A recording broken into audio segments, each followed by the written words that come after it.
আমার জীবনের সবচেয়ে কষ্ট, সবচেয়ে দুঃখ এবং মৃত্যুর আগেও আমি স্মরণ করব, আমি ভারতে আমি এতবার গিয়েছি কিন্তু কখনো আমি কোনো রকম কষ্ট বোধ করিনি।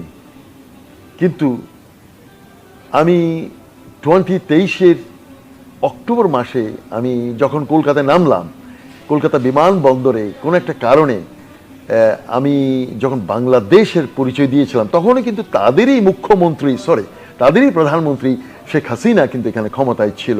কিন্তু আমার পাসপোর্টের কোথাও কিন্তু বাংলাদেশ লেখা নাই, কিন্তু আমার অস্ট্রেলিয়ান পাসপোর্টের কোথাও বাংলাদেশ লেখা নেই।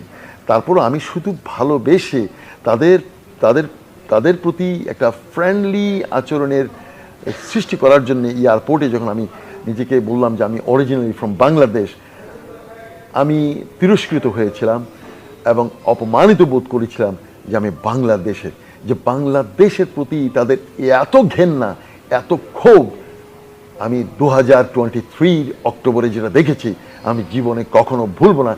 ছোট্ট ছোট্ট কিছু ভিডিও ক্লিপ আছে, দূর থেকে আরেকজনের ভিডিও করেছে, কখনো কেউ যদি দেখেন কখনোই আপনি সেই দাদাকে বা কলকাতাকে আপনি বুকে আর টানবেন না। এটা ছিল আমার তিক্ত অভিজ্ঞতা।